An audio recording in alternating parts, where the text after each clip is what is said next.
Hello class 12. Let's begin with the new chapter, that is current electricity. Till now we have discussed about the properties of static charge, but from now we are going to discuss about the properties of a moving charge. From here a charge is going to start move. Before that we have already discussed everything about a static charge. So let's begin with the discussion of a conductor and insulator. Till we have discussed about the static properties of charge on a conductor. Now let's discuss a few things about the moving charge in a conductor. Okay, basically what conductor is and what insulator is, you are well aware about that thing. ठीक, that conductor is a solid material or it can be liquid too. ठीक है, as you all know that we are having so many types of electrolytes. You have already studied about it in chemistry.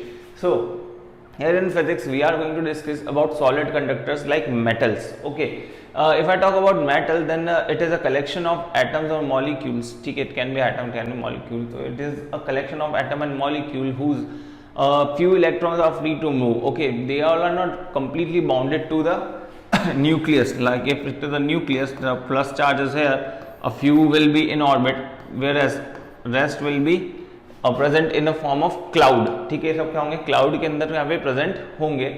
Every electron will be having some speed in random direction. If it is moving in this direction, maybe that it will move in this direction. They all will be having random direction, and this motion is due to the thermal property of the electron because of the temperature which is provided to you.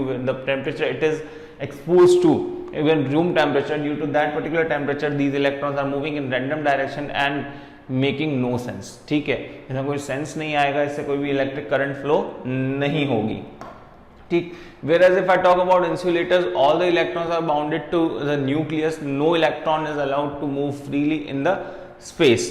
Okay, so कोई भी allowed नहीं है, ठीक है, move करने के लिए. Only in conductors electrons are allowed to move. They are the charge carriers. Okay, in this chapter I am also going to state a line that the positive charge is moving. Although we know that the positive charge is not going to move in a solid conductor, it is not possible, it is not feasible, but for the ease of understanding the things, I am going to say that positive charge is moving. You should know that I want to convey that negative charge is moving in opposite direction. If I say that positive charge is moving in this direction, it does not say that कि Cu2 plus is moving in this direction. No, copper का अगर अपना है तो इस तरह से नहीं होगा. इसका मतलब क्या है कि 2 electrons will be moving in this direction. ठीक, सो ये बेसिक सी चीज़ है, आपको दिमाग में पीछे बिठा लेनी है. आप लोग बहुत ही बड़े हो चुके हैं, वैसे भी 10th में आपको ये चीज़ आ जानी चाहिए थी. चलिए, now let discuss a few things about the conductor. Okay, now how electric current is going to produce, how charges are going to move in a conductor. As I told you that if I am having a conductor, ठीक है, let it be a conductor, it is going to have some electrons like this, but the direction of motion will be very random. ठीक है, producing no current, producing no particular motion. ठीक है, एक किसी particular direction of motion नहीं है electrons का, they are just moving in random direction and doing gross things. ठीक है, I want to channelize all the electrons and let them move in a single direction. We know this very well. How we are going to do this? Let's see. ठीक, if I take a conductor and place two discs, disc समझते हैं ना यार conductor का, ठीक है, disc, make one thing positive whereas another disc negative. In this case, all the electrons present in this conductor are going to move from negative to positive. ठीक है, now they all will be aligned in a single direction and move. ठीक है, how this thing came possible? Because of this particular electric field. As we all know that electric field is always directed from positive direction to negative direction. ठीक है, here I am having static positive charge, here I am having static negative charge. I am having two discs, one is positively charged and another is negatively charged. I have placed these discs in sidewise of this conductor. Then due to this charged conductors, due to these charged discs, I am having a particular electric field which is aligned from positive to negative, and I know that electrons always, ठीक है, feels experiences a force in the direction opposite to the electric field. The same is happening here. ठीक है, तो इसी तरह से यहाँ पे चीजें हो रही है. So these electrons are now directed in a single direction. Now all the electrons are channelized in a single direction. ठीक, in this way current flows. इस तरह से electrons का क्या होता है, motion होता है. ठीक, you can see in this diagram something very easily can be understood कि देखो यहाँ पे आपका नेगेटिव है, यहाँ पे आपका पॉजिटिव है, तो आपका इलेक्ट्रिक फील्ड हो गया in this direction. All the electron, these blue dots are representing electrons, they are moving from here to here. ठीक, लेकिन ठीक है, this is not a continuous process, this is a very momentary process. क्यों?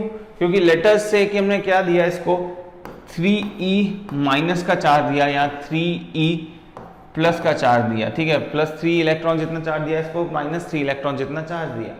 सो once 3 electrons from here that is 1 2 and 3 will come and neutralize these 3 charges, the current will be stopped. ठीक है, the motion of the electron will be stopped because in that case it will become neutral. ठीक है, the same way यहाँ पे आपका positive shift हो जाएगा, यहाँ आपका नेगेटिव हो गया, ये भी न्यूट्रल, ये भी न्यूट्रल, सब न्यूट्रल, आपका electric field zero, current flow होना बंद. ठीक, सो मुझे चीजें जो चाहिए वो कंटिन्यूस चाहिए. I don't want these momentary things कि मैंने इलेक्ट्रिक एकदम थोड़ा सा चार्ज यहाँ दे दिया नेगेटिव, थोड़ा चार्ज वहाँ दे दिया पॉजिटिव, इलेक्ट्रिक फील्ड डेवलप हो गई. ठीक है, इलेक्ट्रॉन मूव करने लग गए, लेकिन इलेक्ट्रॉन थोड़े से मूव हुए, वो गए पॉजिटिव वाली प्लेट के ऊपर, इलेक्ट्रॉन गए, उसको पूरा का पूरा क्या कर दिया, न्यूट्रल कर दिया. इधर नेगेटिव के ऊपर पॉजिटिव आ गए, उसको न्यूट्रल कर दिया, एंड थिंग्स आर ओवर. ठीक, ये तो कितना टाइम लेगा? ठीक है, कुछ फ्रैक्शंस ऑफ सेकंड लेगा, ज़्यादा ही चार्ज लगा दिया तो 1 सेकंड ले लेगा. ठीक है, उससे ज़्यादा क्या लेगा? बट हमें क्या चाहिए, इस चीज़ का प्रोसेस कंटिन्यूस चाहिए. तो उस केस के अंदर मैं मेरे कंडक्टर को लगाता हूँ एक बैटरी के अक्रॉस. ठीक है, मैं इसको क्या लगाता हूँ, बैटरी के अक्रॉस लगाता हूँ. ये बैटरी जो है वो कंटिन्यूसली यही काम करेगी कि इस साइड में पॉजिटिव मेंटेन रहे, इस साइड में नेगेटिव मेंटेन रहे. ठीक है, ये इस टाइम इस जगह का जो नेगेटिव का पोटेंशियल है और इधर का जो पॉजिटिव का पोटेंशियल है, इसको ये क्या करेगी, मेंटेन करेगी. इस चीज़ को ये एश्योर करेगी कि यहाँ पे हमेशा कैसा रहे, नेगेटिव चार्ज रहे और यहाँ पे हमेशा पॉजिटिव चार्ज रहे एक फिक्स क्वांटिटी में. ठीक है, लाइक 1 कूलम का इधर कैसा रहे पॉजिटिव, 1 कूलम का रहे यहाँ पर पे नेगेटिव. ठीक है, ऐसा ही इस पे मेंटेन करेगी. तो इसका काम ही यही है बैटरी का कि यहाँ पे हमेशा पॉजिटिव 1 कूलम रहना चाहिए, यहाँ हमेशा नेगेटिव 1 कूलम रहना चाहिए. तो आपको इनके बीच के अंदर पोटेंशियल डिफरेंस मिल जाएगा 2 वोल्ट्स का, इस तरीके से. ठीक, तो इस टाइप की चीज़ें हैं आपको समझनी है. आगे आने वाले समय में हम सेल के बारे में कंप्लीट डिस्कशन करेंगे, अभी मेरे को सिर्फ आपको बेसिक समझाना था. ठीक है, चलिए now let's talk about current.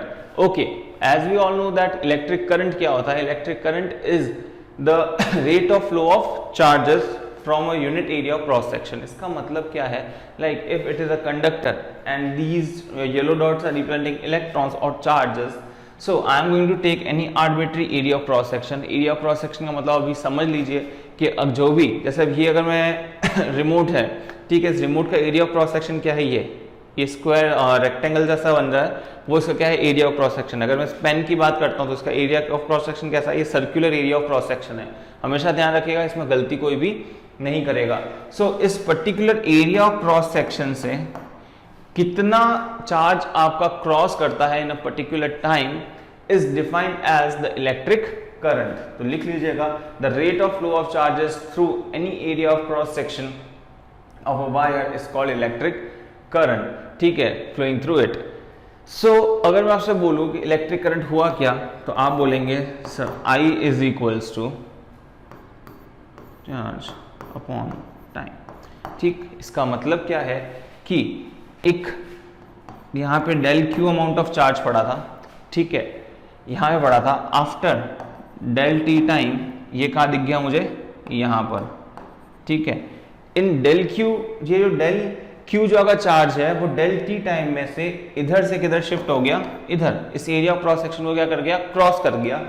तो मैं बोलूंगा कि कितना इलेक्ट्रिक करंट पास हुआ इस जगह से, that is del Q by del T. कि del Q amount of charge को निकलने के लिए del T amount of time लगा. तो इधर जो आपका चार्ज प्रोड्यूस, जो आपका करंट प्रोड्यूस हुआ या करंट फ्लो हुआ, that was del Q by del T.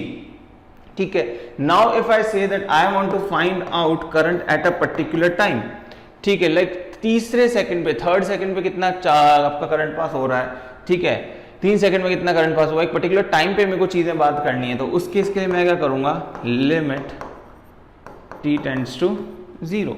ठीक है, टाइम को मैं बहुत ही ज़्यादा छोटा कर दूँ, डेल टी को मैं बहुत ही ज़्यादा छोटा कर दूंगा तो मेरे को एक पर्टिकुलर टाइम के ऊपर चीज़ें निकालने में आसानी हो जाएगी। तो ये हो गया limit T tends to 0 D Q by D T, del T, del Q by del T, तो मैं इसको क्या लिख दूंगा, D Q by D T.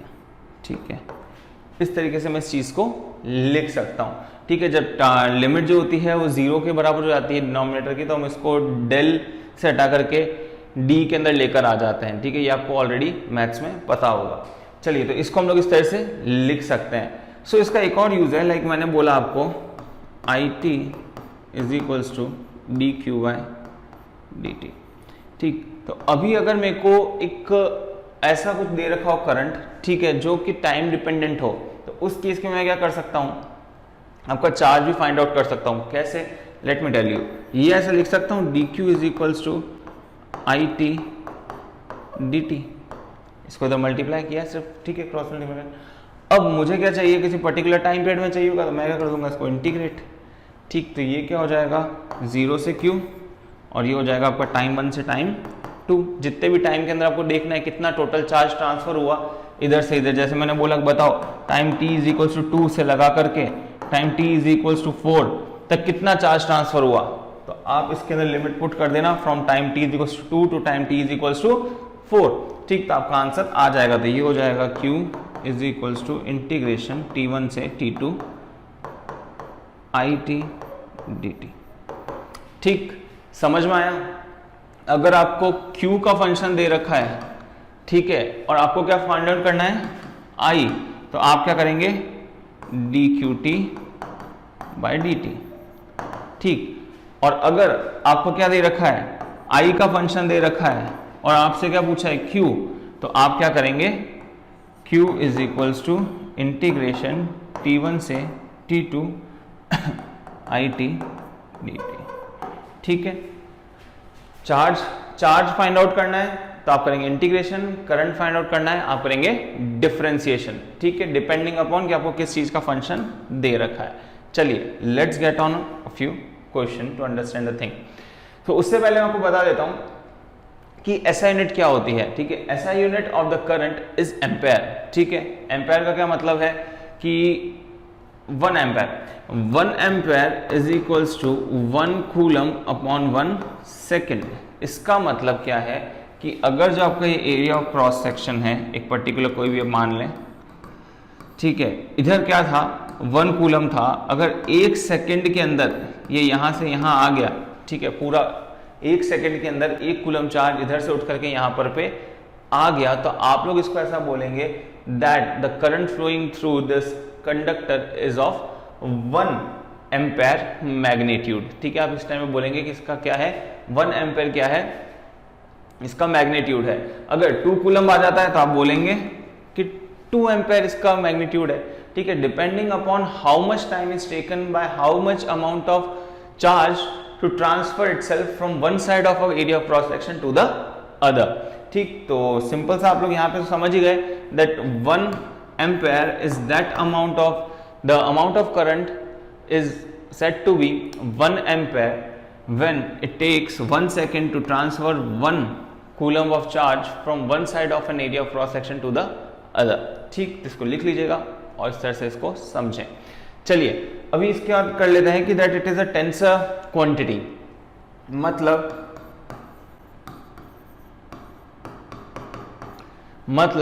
the current is going to have some magnitude, it is going to have direction, ठीक है, but it do not follow vector law of addition। ठीक, so ये do not follow। ठीक, अभी क्या होता है, tensor quantity क्या होती है, करंट एक टेंसर क्वांटिटी है। इसका मतलब क्या है कि इसके पास एक मैग्नीट्यूड होगा, ठीक है, जैसे मैंने एम्पेयर बोला, इसका एक डायरेक्शन होगी। ठीक है, तो जैसे मैं आपको कब से बोल रहा हूँ कि अगर ये करंट है, ठीक है, तो करंट की डायरेक्शन है। ठीक है, अगर इलेक्ट्रॉन यहाँ से यहाँ चल रहा है तो करंट की डायरेक्शन इसकी अपोजिट है। ठीक है, direction of current is always taken in the direction of flow of positive charge. ठीक है, अगर कोई बोलता है electron is flowing like this, then what will be the direction of current, you are going to say opposite. ठीक है, So direction of current is in the direction of the flow of positive charge and opposite to the flow of negative charge. So आप लोग यहाँ बोल सकते हैं that इसका कुछ magnitude होगा as I suggested you 1 ampere, 2 ampere, 3 ampere and so on.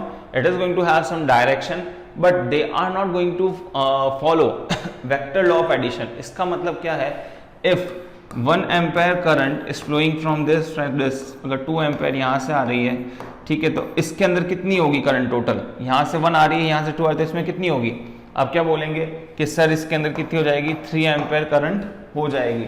अब ऐसा थोड़ी यहाँ पे वेक्टर लॉ लगाएंगे कि सर आप बताओ इनके बीच में एंगल कितना है, ठीक है, इसको नीचे लेकर आओ बीच में एंगल बताओ, मैं बोला 60 डिग्री, तो आप √a² + b² + 2ab cos theta, ऐसा कुछ भी आप लोग नहीं कर रहे हो, you are just simply adding it arithmetically 1 + 2 = 3।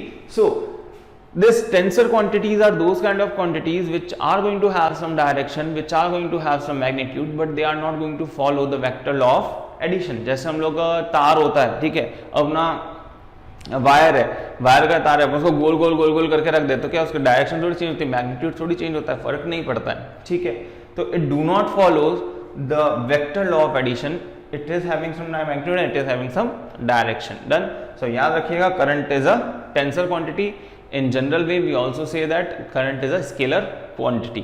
ठीक, वेक्टर कभी भी मत बोलना, अगर तुम्हारे पास ऑप्शन के अंदर स्केलर और वेक्टर है go for scalar, if you are having an option tensor then go for tensor for giving your answer more appropriately. Done. चलिए let's get on a question. It says that if q is equals to 2t² + 3 find out the current at t is equals to 2 second। okay, we are very well aware that हमें क्या दे रखा है, qt की value दे रखी है, that is equals to 2t² + 3। ठीक है, we are provided by I कि I हमारे पास क्या होता है, it is equals to dq by dt। ठीक, so we need to find out dq by dt, तो it is equals to क्या हो गया, 2 × 2 = 4 into t + 0। ठीक, so simply I can say that it is equals to 4t। अब t की value क्या ले रखी है, 2 सेकेंड, तो I in 2 is equals to 4 into 2 that is equals to 8 amperes। as simple as that। Done, बहुत ही आसान, इस तरह से आपको सारे क्वेश्चन करने होंगे। चलिए let's get on next question. It says that if I is equals to 2t² + 3 then how many coulomb of charge pass a cross section of the wire from the interval between the interval t is equal to 0 to t is equals to 4 second, what constant current would transport the same charge in the same time interval। okay, let's begin with part A। I am given with I, ठीक है, तो मेरे पास क्या है, it है, so it is equals to 2t² + 3। Done. But मुझे find out क्या करना है, q फाइंड करना है। q के लिए मेरे को एक फॉर्मूला आता है, दैट इज फ्रॉम t1 से t2 initial to final it dt। Done. So provided with the चीज़ है, क्या दे रखा है, 0 से मेरे को 4, ये दे रखा है 2t² + 3। ठीक है, इसके साथ में मेरे को क्या दे रखा है, dt। डन। और सॉल्व करो तो मेरे को क्या मिलेगा, 2t² मतलब 2 / 3t³ + 3t फ्रॉम 0 to 4। ठीक, तो इसको मैं लिखूंगा तो मेरे को क्या मिल जाएगा, 2 × 4 का क्यूब / 3 + 4 × 3 = 12। ठीक, 0 से 4 तो हो गया, -0 करूँगा, दोनों में 0 आ ही जाना है, तो मेरे को नहीं करना है, तो -0। So on solving I am going to get 54.67 approximately coulomb. ठीक, इतना आपका क्या हो जाएगा, उस टाइम पे चार्ज ट्रांसफर हो रहा होगा ईच सेकेंड। ठीक, और ईच सेकेंड क्या, इन 4 सेकेंड के अंदर। नाउ सेकेंड को क्या होता है, कांस्टेंट करंट होता है, क्योंकि यहाँ पे तो ये क्या दिखाया गया है, दैट द वेरिएबल करंट। ठीक है, टाइम t = 0 पे अगर आप देखोगे तो सिर्फ कितना 3 एम्पेयर करंट फ्लो कर रहा है। ठीक है, लेकिन अगर आप वही अगर 2 सेकेंड के ऊपर देखोगे तो आपको कितना पता चलेगा, 2 × 4 4 × 8 8 + 3 11 एम्पेयर करंट आपका क्या कर रहा है, फ्लो कर रहा है। बट अगर मैं इसको बोलूँ कि कांस्टेंट करंट है ये, तो कितना टाइम लगेगा। So let's discuss that. ठीक, तो यहाँ पे हो गया आपके पास में I is equals to charge upon time. So अगर कांस्टेंट करंट मेरे को देखना है तो उस केस में हो जाएगा, चार्ज कितना है, 54.67 डिवाइडेड बाय योर 4, तो ये अप्रॉक्सीमेटली 13 पॉइंट समथिंग आएगा। तो इतना क्या होगा आपका एम्पेयर करंट उस टाइम पे फ्लो हो रहा होगा। ठीक, चलिए लेकिन अब यहाँ पे एक बात बता दूं मैं आपको कि ये जो प्रैक्टिकल यूजेस जो आप पढ़ेंगे, ठीक है, तो आप उसमें माइक्रो एम्पेयर्स में करंट होगा। ठीक है, एम्पेयर्स में कभी कभी होगा, बाकी जनरली माइक्रो एम्पेयर्स में करंट होगा, क्योंकि करंट इतना ज़्यादा नहीं होता है। मिली एम्पेयर्स, माइक्रो एम्पेयर्स, इन्हीं रेटिंग्स के ऊपर हम लोग क्या करेंगे, चीज़ों को स्टडी करेंगे। माइक्रो एम्पेयर मतलब आपको पता है 10⁻⁻⁶, और मिली का मतलब पता है 10⁻⁻3। ठीक, so now let discuss a very important point, that is current density. ठीक है, अच्छा नॉर्मल डेंसिटी का अगर मैं बात करूँ तो आप में वो क्या बोलते हो कि सर डेंसिटी का मतलब तो कुछ नहीं है। ठीक है, डेंसिटी का मतलब क्या होता है, मास अपॉन वॉल्यूम। ठीक है, ऐसा कर दो आपको आंसर मिल जाएगा। चार्ज डेंसिटी अभी आप लोग पढ़ के आए पिछले चैप्टर के अंदर, लीनियर चार्ज डेंसिटी, ठीक है, surface charge density, volume charge density, अब कई सारी चीज़ें पढ़ के आए। बट अभी तक आपने जो भी सब पढ़ा वो सब कैसा था, स्केलर था। बट दिस थिंग, ठीक है, करंट डेंसिटी, ये क्या है, एक आपकी स्केलर क्वांटिटी नहीं है, ये एक वेक्टर क्वांटिटी है। ठीक है, so the amount of electric current travelling per unit area. अब यहाँ पे मैंने एक बहुत ही इंपॉर्टेंट चीज लिखी है, ये क्या बोलता है, एरिया कैसा होना चाहिए, taken normal to the current. इसका मतलब क्या है आपको बताता हूँ। ठीक है, इसको डिनोशन है वो कैसा है, जे से है। सो अगर आप इस डायग्राम में देख पा रहे हैं, if this is the current, जो एरो है, अगर ये करंट रिप्रेजेंट कर रहे हैं तो you need to take this area. ठीक है, the area should always be perpendicular to the current, like if this is current, this is the flow of current, then area should be like this, they should be perpendicular to each other. It's not like this कि आप क्या, ऐसा नहीं चलेगा। ठीक है, they are having some other angle, आप देख पा रहे हैं, ऐसा नहीं चाहिए, मुझे हमेशा चाहिए 90 डिग्री का एंगल इनके बीच में। ठीक है, जैसा जो एरिया में वो कंसिडर करना है, that should be like this. या दूसरे लैंग्वेज में अगर मैं बोलूं तो इसको ऐसा बोलते हैं, जो एरिया का डायरेक्शन वेक्टर है, ठीक है, एरिया का जो ये डायरेक्शन वेक्टर है, this should be parallel to the current. ठीक है, the area vector should be parallel to the current. If this is current, this should be the area vector. N जो होता है, N cap, that should be in the direction of your current. If it is like this and current आपकी इस तरीके से है और area vector आपका इस तरीके से है, मेकिंग सम एंगल थीटा, तो चीज़ें अलग होगी। ठीक है, तो वैसे नहीं होगी जैसा डेफिनेशन में लिखा है। ठीक, सो यहाँ पे हमें क्या लेना है, the amount of electric current travelling per unit area taken normal to the current is called the current density. It is a vector quantity. ठीक है, and it is denoted by J. ठीक है, अब आप पूछेंगे तो वेक्टर क्वांटिटी होगी तो इसकी डायरेक्शन क्या होगी, its direction is always in the direction of electric current. ठीक है, जिस डायरेक्शन में इलेक्ट्रिक करंट होगी उसी डायरेक्शन के अंदर आपकी करंट डेंसिटी की डायरेक्शन होगी। अब यहाँ से फिर से नया है कि मैंने यहाँ पे फिर से रेफरेंस किसका लिया है, डायरेक्शन ऑफ करंट का। इसका मतलब ये प्योर स्केलर क्वांटिटी तो करंट है नहीं, क्योंकि किसी चीज की डायरेक्शन को रिप्रेजेंट कर रहा है। ठीक है, direction of current is representing the direction of your current density, and I am saying that current density is a scale vector quantity. It means its direction is very specific. ठीक, तो हमेशा याद रखना that current always have its direction. ठीक है, now if I talk about कि अगर ये an जो है, this is area and I is the amount of current flowing through it. ठीक है, in that case, in that particular case, your current density J will be given as current upon area. ठीक है, तो current upon area इस तरीके से चीज दी जाती है। ठीक, कि इतने एरिया के अंदर से इतनी करंट पास हो रही है। ठीक, ये कब ले रहा हूं, जब वेरिएबल है। ठीक है, अच्छा अब मैं बोलता हूं कि आप एक काम करो, बहुत ही छोटे एरिया के अंदर से कंसीडर कर लो। ठीक है, ऐसा एरिया कंसीडर करो जो नेग्लिजिबल हो ऑलमोस्ट, मतलब limit del s tends to 0 del I by del s, so that is going to be equals to d I by ds। ठीक, ये सबको बता रहा हूं जब वेरिएबल है। ठीक है, जब करंट कैसी है, वेरिएबल है, उस केस में मैं कह सकता हूं that j is equals to d I by ds। ठीक है, if current is variable. Okay, अगर मैं आपको बोलता हूं दैट करंट इज स्टैटिक, ठीक है, अगर मैं बोलता हूं करंट इज स्टैटिक, तो J is equals to your S और यहाँ पे आ जाएगा आपका I, current divided by area. ठीक, अगर ये पूरा है, ये आपका एरिया है, दिस इज एस, ठीक है, and this is current I flowing through it, ठीक है, magnitude of current is constant for all the time. तो आप डायरेक्ट फॉर्मूला लगा दो, डीसी करंट चल रहा है, डायरेक्ट फॉर्मूला लगा दो, कभी भी उसका मैग्नीट्यूड चेंज नहीं होता है। ठीक, एक ये तरीका हुआ। ये जब तक बातें सही है, अभी तक मैं जितना ही बोला हूं तब तक सही है, जब तक एरिया वेक्टर और करंट, ठीक है, एरिया वेक्टर मतलब एन कैप, करंट मतलब आई, ये दोनों पैरेलल है। या फिर दूसरे भाषा के अंदर, अगर ये मेरा जो एरिया ऑफ क्रॉस सेक्शन है और जो मेरा करंट है वो आपस में 90 डिग्री के ऊपर है, तब तक अभी तक की सारी बातें सही है। बट जैसे ही मैंने बोला कि भैया अभी आपको कैसा लेना है, इस टाइप का एरिया लेना है जो थोड़ा सा टिल्टेड है, ठीक है, it is not perpendicular, it is bent on some angle theta. इस केस में आप लोग क्या करेंगे, it means your current and your area vector is making some angle theta with each other.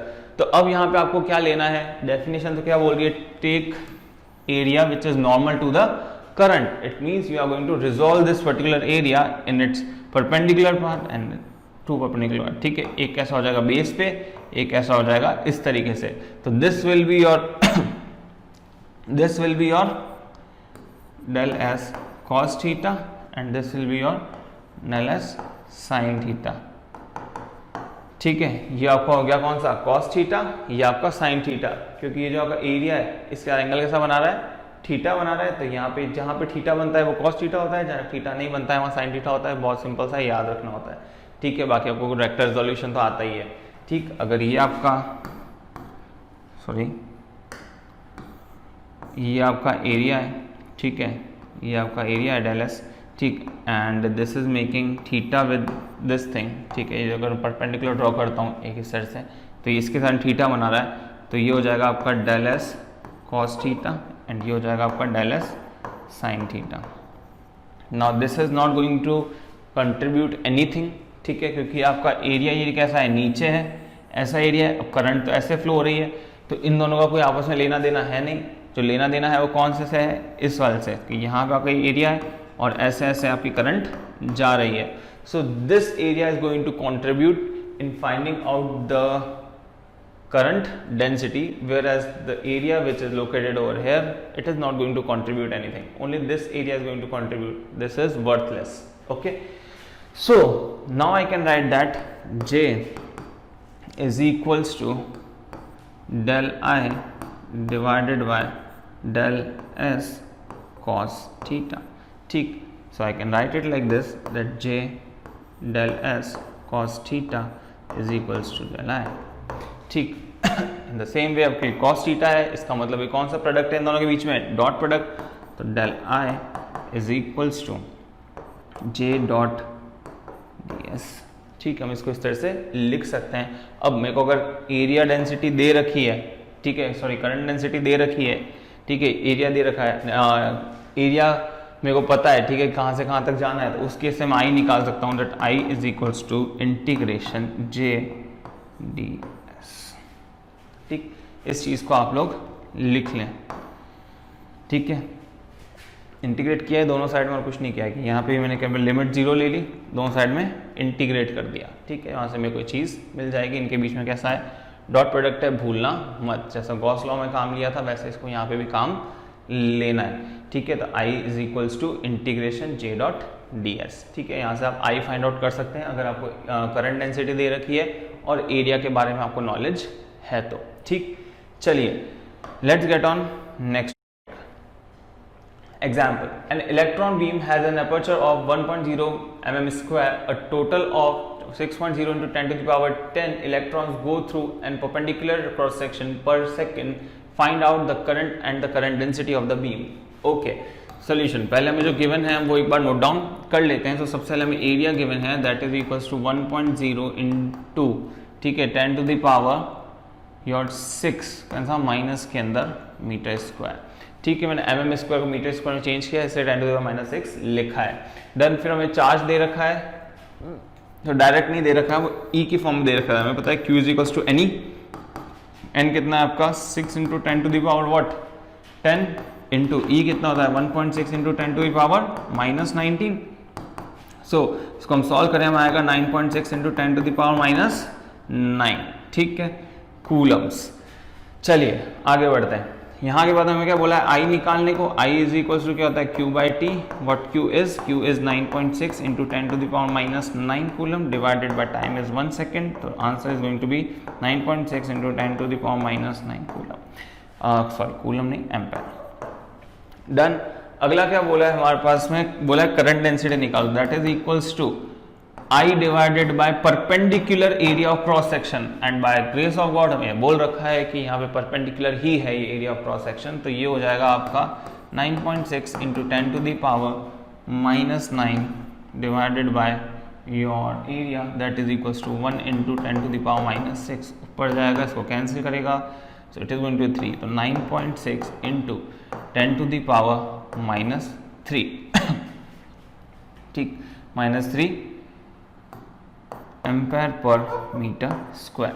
ठीक, अभी हमें चेक करेंगे दैट मैंने यूनिट क्या लगाई, SI unit of your current density is ampere per metre square. ठीक है, ऊपर क्या आपके पास में करंट है I, एम्पेयर, नीचे क्या है आपके पास में एरिया, तो metre square. Done. So in this way you are going to complete all these kind of questions. चलिए, let's meet in next lecture. That's all for today.